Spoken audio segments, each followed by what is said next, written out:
we are going to be removing and replacing the SATA cables in our computer. SATA stands for Serial Advanced Technology Attachment, and they're used to transfer data. In this computer, we have two SATA cables, one connected to the hard drive and one connected to the optical drive. To remove them, we first must remove the hard drive.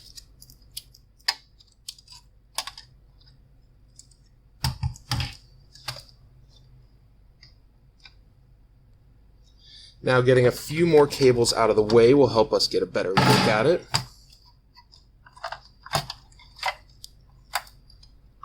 And right here we can see the two SATA cables connected straight to the motherboard. The orange one is for the optical drive and the blue one is for the hard drive. To remove them, we can pull them straight up from the base.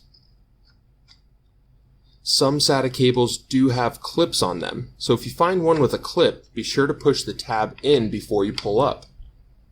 We can see in the port that there's a tab in the shape of an L, and if we look at one of the cables, we can see that the input for the cable is also in the shape of an L. So these cables will only plug in one direction.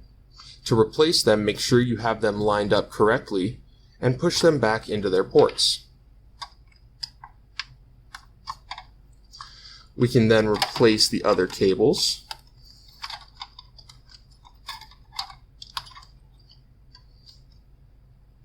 And now we can put our hard drive back into our computer.